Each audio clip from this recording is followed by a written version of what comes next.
চায় না। বুঝতে পারছেন কি অবস্থা? কারণ তারা নিজেরা মাইটটা শুরু করছে, এখন নিজেরা মাইটটা খাচ্ছে বেদম আকারে, মনের মতো খাচ্ছে। নিউ ইয়র্ক টাইমস তার প্রতিবেদনে বলছে যে ইরানে মার্কিন যে অ্যাটাকটি হচ্ছে এটা মার্কিন মানে পেন্টাগন তারা ব্যর্থ হয়েছে।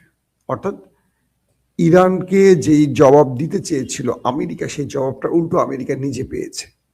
নিউ ইয়র্ক টাইমস বলছে যে আমেরিকা যেই প্রতিশ্রুতি নিয়ে ইরানে হামলা করেছে, আমেরিকা সেই প্রতিশ্রুতি থেকে সরে গেছে এবং তারা বোঝেনি যে ইরান এত শক্ত জবাব দেবে, কিন্তু এবার সেই জবাবের পর তারা বুঝতে পারছে এই হামলাটি তারা মানে আমেরিকা তার সিদ্ধান্তটি ভুল নিয়েছে।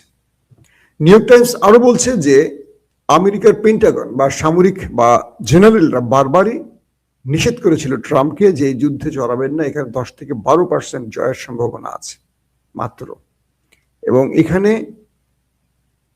আমেরিকাকে অনেক বড় মাসুল দিতে হবে। সেটি এখন আমেরিকা বুঝতে পারছে। ট্রাম্প তার গোয়ার্তুমি করে আমেরিকাকে খাদের কিনারায় ফেলে দিয়েছে, এটি তারা স্পষ্ট করছে।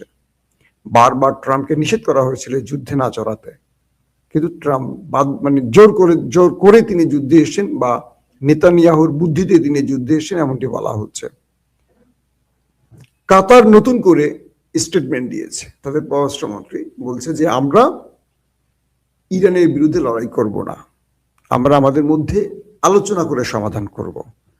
যখন ইসরায়েল চাইছে আরব দুনিয়া এই যুদ্ধে জড়াক, তখন কাতারে স্পষ্ট করে বলছে যে না, আমরা ইরানের বিরুদ্ধে যুদ্ধে জড়াবো না, আমরা আমাদের সমাধানটা নিজেরা আলোচনা করে করতে চাই, কোনোভাবে আমরা আমাদের মানে আরেকটা মুসলিম দেশের সাথে লড়াইতে যাব না। দুর্দান্ত স্টেটমেন্ট দিয়েছে। আবারও আমেরিকা এবং ইসরায়েল হতাশ কাতারের এই বক্তব্যে।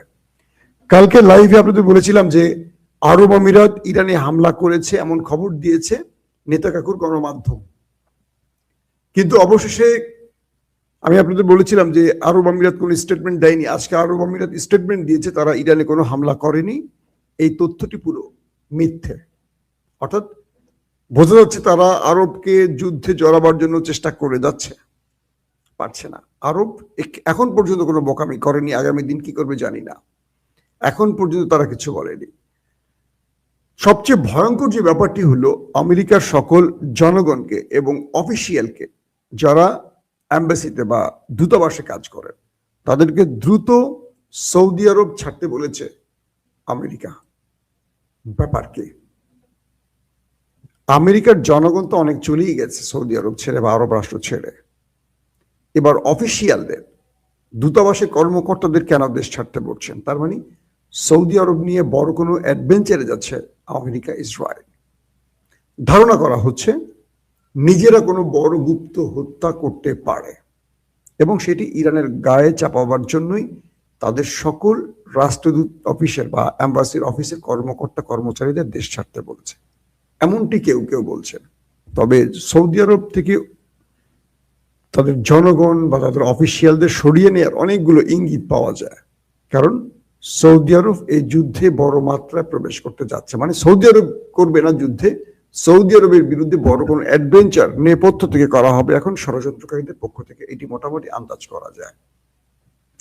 দর্শক, এখন আরব কি জড়াবে ইরানের সাথে যুদ্ধে? প্রশ্নগুলি বারবার আসে। আমরা জানি যে 1967 সালে আরবরা শেষ যুদ্ধটি করেছিল ইসরায়েলের বিরুদ্ধে এবং সেই যুদ্ধে পশ্চিমাদের সহযোগিতায় ইসরায়েল শক্তিশালী হয়েছে, আর আরবরা এই যুদ্ধে গড়িমসি করতে গিয়ে হেরেছে। আর হেরেছে বলে আজ ফিলিস্তিন পরাধীন হয়ে গেছে। আর সেই যুদ্ধে যদি আরবরা জিততো, ফিলিস্তিন স্বাধীন হতো, ইসরায়েল পরাধীন হতো।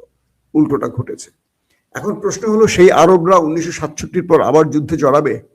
এই যুদ্ধে জড়িয়ে আরবরা কিছু পাবে না। রাশিয়ান পররাষ্ট্রমন্ত্রী সার্গেই ল্যাভরভ একটা খুব দুর্দান্ত কথা বলেছেন। তিনি বলেছেন, হে আরব, তোমাদের ওয়াইসি কোথায়? ইরানের 200 শিশু মারা গেছে, তোমাদের ওয়াইসি কিছু দেখছে? চোখ খুলছে বা ঘুম থেকে উঠেছে? হে আরব, ইরানের সাধারণ মানুষ মারা যাচ্ছে, স্কুলের শিশুরা মারা যাচ্ছে, হাসপাতাল ধ্বংস হচ্ছে, তোমরা একবার ক্ষোভ তো জানাও নাই, তোমরা চুপ কেন? না তোমাদের ওয়াইসি কথা বলছে, না তোমাদের দেশ কথা বলছে ইরানের হামলা। ইরান কি আগে হামলা করেছে না আগে আক্রান্ত হয়েছে? ইরান যদি আক্রান্ত হয়, তোমরা সাধারণ একটা ক্ষোভ জানাওনি কেন? ল্যাভরভ বলছেন আরব এই যুদ্ধে তোমরা পরাজিত হয়ে গেছো, কারণ শত্রুরা তোমাদেরকে এই যুদ্ধে টেনে আনবেই। মনে রেখো, এই যুদ্ধে ইরান তো শেষ হবেই, আরব দুনিয়াও শেষ হবে।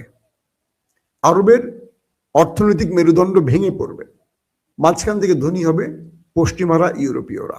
কারণ এই যুদ্ধে তারা জড়াবে এবং তাদের সুবিধার নাম করে তাদের তেল, গ্যাস, সম্পদ, সোনাদানা সব এখন লুট করবে ওরা।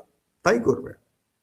আরব দীর্ঘ কয়েক যুগ ধরে নিজেকে যে স্বয়ং সম্পূর্ণ করেছে, সেই আরব এখন ধ্বংসের পথে যাচ্ছে।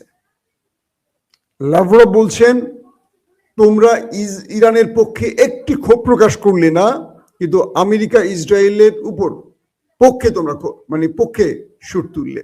তোমরা জাতিসংঘে গেলে না, তোমরা জাতিসংঘে আবেদন করেছিলে যে ইরানের হামলা হচ্ছে, ইরান যে তোমাদের পাল্টা জবাব দিচ্ছে, সেটা নিয়ে তোমরা ক্ষোভ জানাচ্ছ। কিন্তু তোমাদের ভূমি ব্যবহার করে ইরানে যে হামলা হয়েছে, তার জন্য কি জাতিসংঘে নালিশ করেছ? করনি। মানে রাশিয়ার এই কথাগুলো যদি আরবের ঘুম ভাঙে তো ভালো। তিনি বলছেন যে ইরানে হামলা নিয়ে কেউ কথা বললেন না, কিন্তু আপনাদের দেশে যখন হামলা পাল্টা হলো তখন আপনারা প্রতিবাদ জানালেন। কেন হলো হামলাটা? কারণ আপনাদের ভূমি ব্যবহার করে শত্রুরা ইরানে হামলা করেছে, এই কথাটা আপনারা বলেন না কেন? প্রশ্ন হলো, আসলে জাতিসংঘ, আমরা জানি আমেরিকার ইচ্ছা চলে, ওয়াইসিটা কোথায়? আসলে একটা পাত দিলে ওয়াইসি অনেক কিছু করে। ইরানে এতগুলো মানুষ মারছে, ইরানের শিশুদের মারছে, ধ্বংস করে ফেলছে ইরান। জাতিসংঘ নয় চুপ থাকুক, আমাদের মুসলিমদের যে সংগঠন ওয়াইসি, তারা কোথায়? এটাই হলো আমাদের সবচেয়ে বড় পরাজয়ের জায়গা। 54টি মুসলিম দেশ নিয়ে সৌদি আরব যে ইসলামিক সামরিক জোট করেছে, রাহেল শরীফ তার প্রধান ছিলেন, সেটা কোথায়? খেলা চলছে কোন লেভেলে বলেন আপনারাই। এখন যে বিষয়টি তৈরি হচ্ছে, মুস্তফা যিনি ক্ষমতায় বসলেন, তিনি কেন খোমেনির চেয়ে বেশি কট্টরপন্থী বা তিনি কেন আরো বেশি প্রতিশোধমূলক হবেন, তার প্রধান কারণ তিনি তার বাবা আয়াতুল্লাহ আলী খামেনিকে হারিয়েছেন, তিনি তার মাকে হারিয়েছেন, তিনি তার স্ত্রী সন্তানকে হারিয়েছেন, তিনি তার বোন এবং ভগ্নিপতিকে হারিয়েছেন। একটা মানুষ তখনই ক্ষমতায় বসছেন যখন তার পুরো পরিবারটা শেষ হয়ে গেছে। তার মানে এই ব্যক্তি যে প্রতিশোধ নেবে, এটা ভয়ঙ্কর হবে, এটা অনুমান করা যায়। দর্শক, বিদায় নিচ্ছি এখনকার মতো।